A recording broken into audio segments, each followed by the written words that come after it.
Assalamualaikum warahmatullahi wabarakatuh. Apa kabar semuanya? Semoga selalu diberikan kesehatan dimanapun kalian berada. Kami dari kelompok 12 akan sedikit menyampaikan sebuah materi tentang kesuksesan dan kegagalan penerapan sistem informasi. Dan sebelumnya saya akan memperkenalkan teman kelompok saya.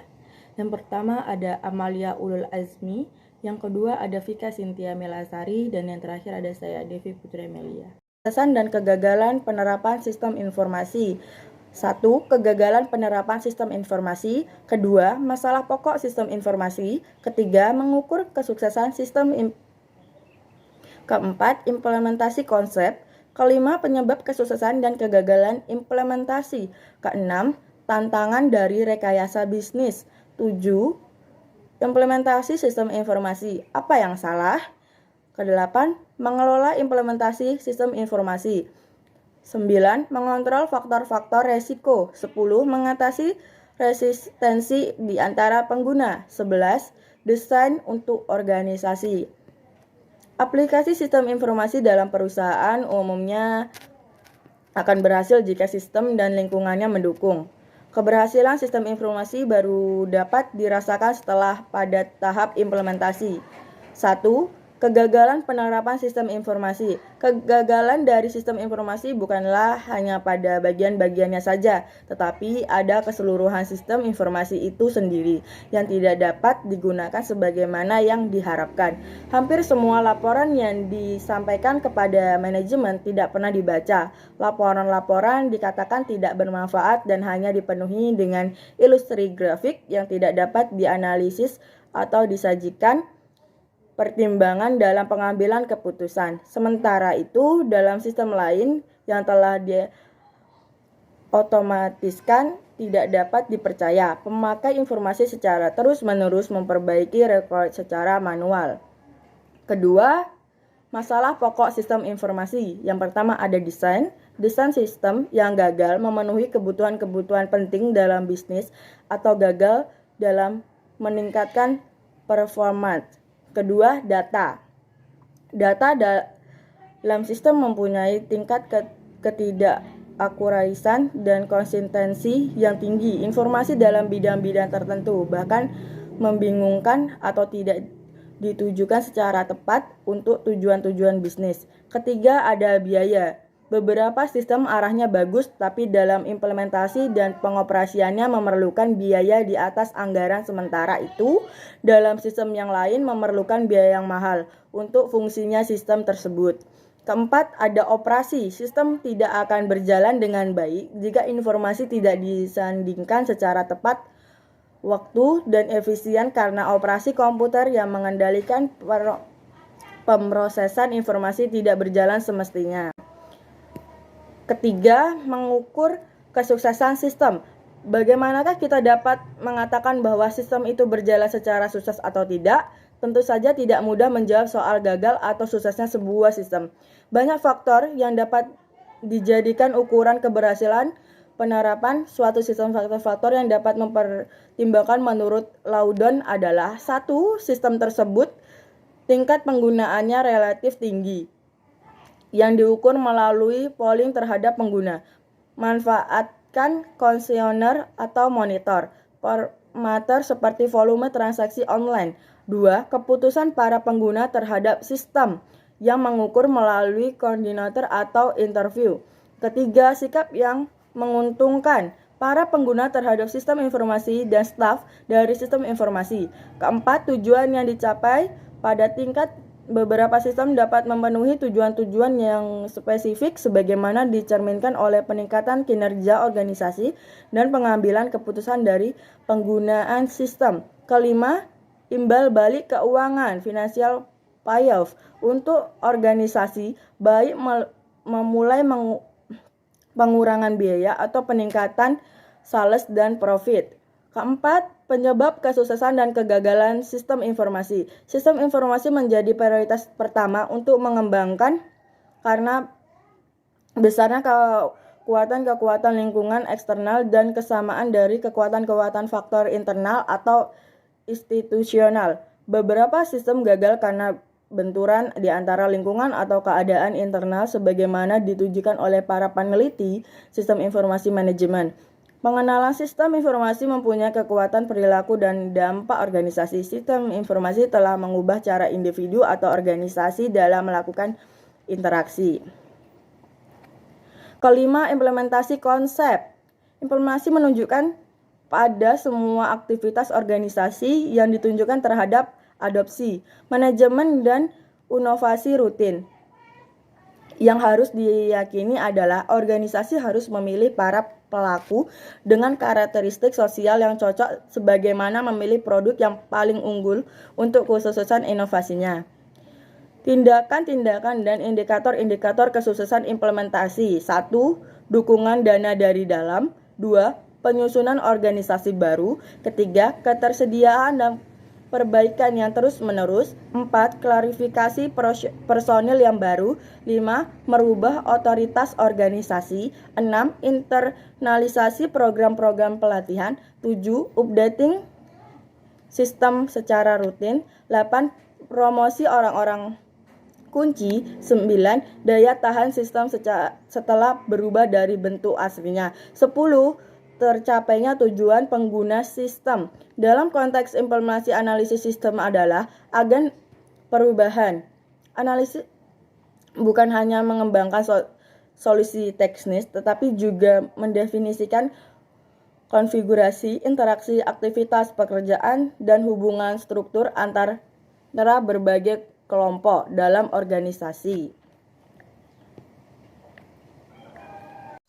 Studi tentang proses implementasi telah menguji hubungan antara desainer informasi dan pengguna pada tahap-tahap yang berbeda dalam pengembangan sistem. Studi memfokuskan pada isu-isu seperti 1. Konflik antara orientasi teknis atau mesin dari spesialis sistem informasi dan pengguna yang prioritas pada bisnis atau organisasi. 2. Dampak sistem informasi pada struktur organisasi, kelompok kerja, dan perilaku. 3. Aktivitas perencanaan dan pengembangan sistem manajemen. 4.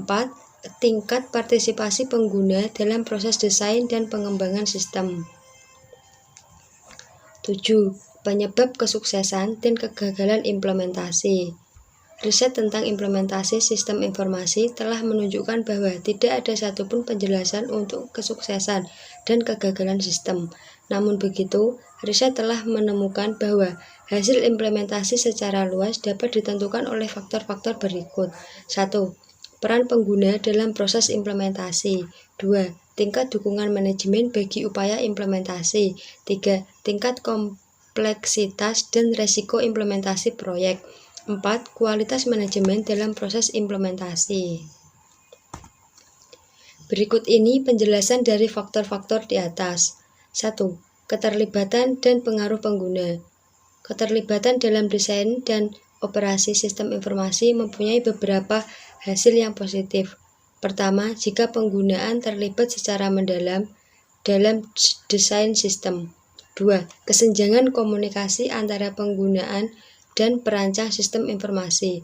Hubungan antara konsultan dengan klien secara tradisional merupakan bidang masalah dalam upaya penerapan sistem informasi. Berikut perbedaan kesenjangan komunikasi antara penggunaan dan perancangan sistem. Penggunaan. 1. Akankah sistem menyampaikan informasi yang saya perlukan dalam pekerjaan saya? Seberapa cepat saya akan mengakses data? Seberapa mudah saya dapat mengeluarkan data? Seberapa jauh dukungan klerikal akan saya perlukan untuk memasukkan data ke dalam sistem? Bagaimana kecocokan sistem operasi terhadap jadwal bisnis dalam harian? Perancangan sistem. 1.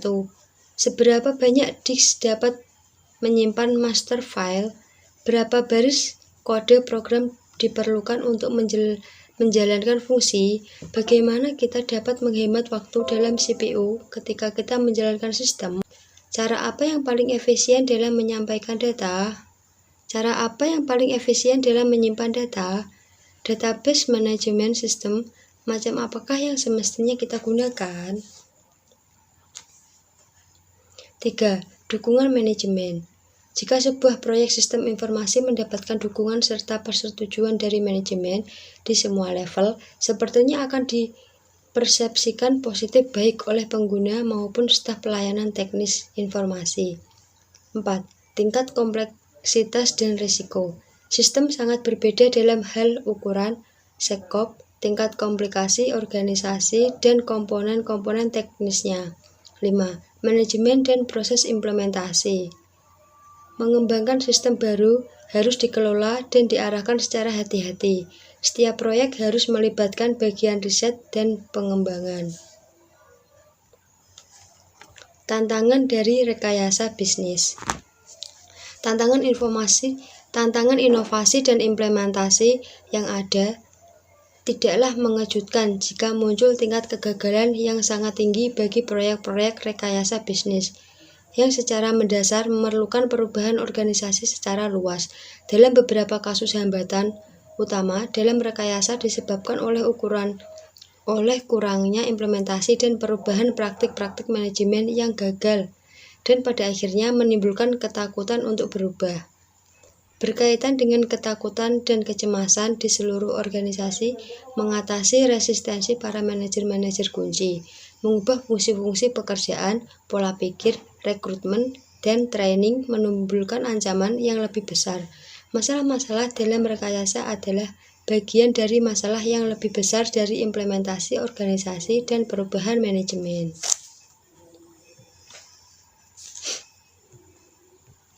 Implementasi sistem informasi. Apa yang salah? Analisis. Waktu, uang, dan sumber daya belum dialokasikan untuk menemukan masalah. Masalah-masalah tetap didefinisikan secara kabur. 2. Waktu yang diperlukan dalam perencanaan. Pendahuluan sangat sedikit atau bahkan tidak ada. 3. Penempatan staf pada tim proyek tidak tepat. 4. Staf pelayanan informasi menjanjikan hasil-hasil yang tidak mungkin disampaikan. 5. Beberapa rekrutmen didapatkan dari dokumentasi dari sistem yang tidak mencukupi. Desain. 1. Pengguna tidak mempunyai tanggung jawab terhadap input untuk aktivitas desain. 2. Sistem didesain hanya untuk melayani kebutuhan saat ini. Perubahan yang drastis dalam prosedur kralikar atau staffing direncanakan tanpa dilakukan analisa dampak organisasi. 4. Spesifikasi fungsional tidak didokumentasi secara cukup. Oke, lanjut. Di sini masih berada di implementasi sistem informasi. Apa sih yang salah? Yang ketiga di sini ada pemrograman. Yang salah dari pemrograman itu apa sih? Gitu kan. Jumlah uang yang disyaratkan untuk pengembangan software adalah terlampau rendah. Programmer suplai dengan spesifikasi yang tidak lengkap. Tidak cukupnya waktu yang diberikan untuk pengembangan program secara logis. Terlalu banyak waktu terbuang pada penulisan kode. Programmer tidak menggunakan kesempatan secara maksimal dari desain struktur atau teknik-teknik yang berorientasi pada objek. Program tidak didokumentasikan secara cukup. Sumber daya yang diperlukan seperti waktu untuk komputer tidak dijadwal. Yang keempat di sini ada pengujian. Yang salah dari pengujian itu apa? Nah, ini jumlah waktu dan uang yang diperlukan untuk testing terlalu rendah. Tim proyek tidak mengembangkan rencana tes secara terorganisasi. Pengguna tidak terlibat di dalam testing secara cukup. Tim implementasi tidak mengembangkan tes penerimaan yang cocok untuk manajemen review. Yang kelima, dari konversi. Apa yang salah dari konversi? Waktu dan uang untuk aktivitas konversi, khususnya untuk konversi data, dianggarkan tidak cukup. Tidak semua individual yang akan menggunakan sistem dilibatkan sampai konversi dimulai. Untuk mengganti kekurangan biaya dan penundaan, sistem dibuat operasional sebelum segalanya siap. Dokumentasi sistem dan pengguna tidak cukup, evaluasi kinerja tidak dilakukan, dan persediaan untuk perbaikan sistem tidak cukup. Mengelola implementasi sistem informasi. Tidaklah semua aspek dalam proses implementasi dapat secara mudah dikontrol atau direncanakan. Namun demikian, peluang untuk berhasilnya sebuah sistem dapat ditingkatkan melalui antisipasi masalah-masalah implementasi yang mungkin terjadi dan menerapkan strategi koreksi yang paling tepat. Selanjutnya, gimana sih caranya untuk mengontrol faktor-faktor resiko? Nah, di sini ada dua faktor. Yang pertama ada faktor-faktor integrasi eksternal. Yang kedua ada faktor-faktor integrasi internal.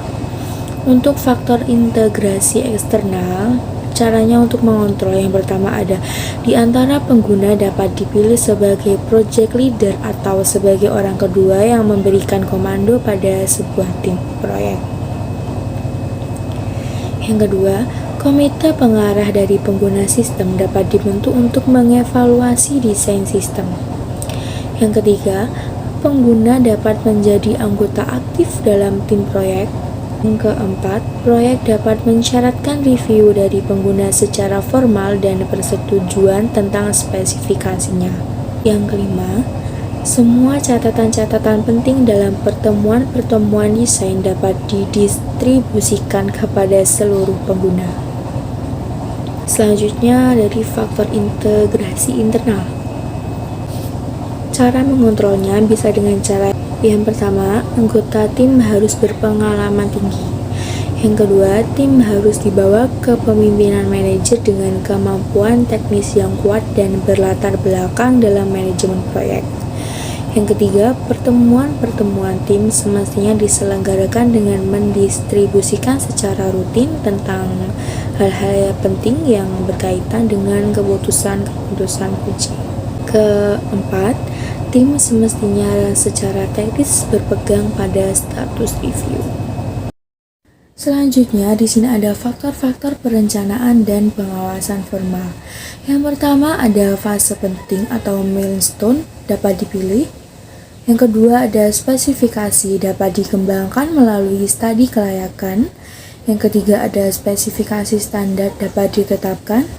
Dan yang terakhir ada proses untuk persetujuan proyek dapat dibuat. Mengatasi resistensi di antara pengguna. Resiko dapat dikurangi dengan mengamankan proyek dan dukungan pengguna dalam setiap upaya implementasi. Hasil akhir dari suatu sistem akan mencerminkan persyaratan-persyaratan yang harus dipenuhi oleh pengguna. Pengguna akan lebih merasa bahwa mereka turut serta dalam pengawasan dan memiliki sistem. Pengguna juga merasa lebih puas dengan sistem informasi jika mereka dilatih untuk menggunakan sistem secara tepat. Para peneliti menjelaskan resistensi dapat terjadi melalui salah satu di antara tiga teori berikut ini. Yang pertama ada people-oriented theory atau teori yang berorientasi pada manusia. Faktor-faktor internal dalam diri pengguna sebagai individu atau kelompok dapat menyebabkan resisten. Misalnya, pengguna akan merasa resistensi pada sistem yang baru atau perubahan karena mereka malas dan tidak berharap untuk belajar dengan cara-cara yang baru. Yang kedua ada sistem oriented theory atau teori yang berorientasi pada sistem. Faktor-faktor yang secara inheren melekat pada desain dan menciptakan resisten terhadap pengguna. Dan itu terjadi dalam sebuah sistem. Misalnya, pengguna resisten terhadap sistem karena user interface bingung dan sulit dalam mempelajari bagaimana membuat sistem bekerja. Yang ketiga ada interaction theory atau teori interaksi. Resistensi dapat disebabkan oleh interaksi di antara orang-orang dan faktor sistem. Misalnya nih, sistem didesain secara bagus dan terbuka bagi semua pengguna, tetapi menyakitkan bagi mereka yang takut akan kehilangan power dalam organisasi. Lantas, strategi apa sih yang dianjurkan oleh para peneliti? Yang pertama, untuk orientasi manusia atau orang dapat dilakukan dengan cara pendidikan atau pelatihan bagi pengguna, meniadakan ancaman-ancaman, persuasi, partisipasi pengguna untuk meningkatkan komitmen.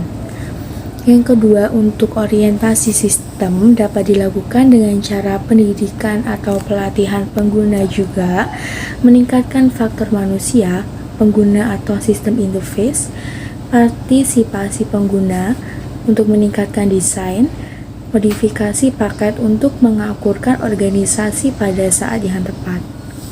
Yang ketiga, untuk interaksi dapat dilakukan dengan cara memecahkan masalah-masalah organisasi sebelum mengenalkan sistem baru.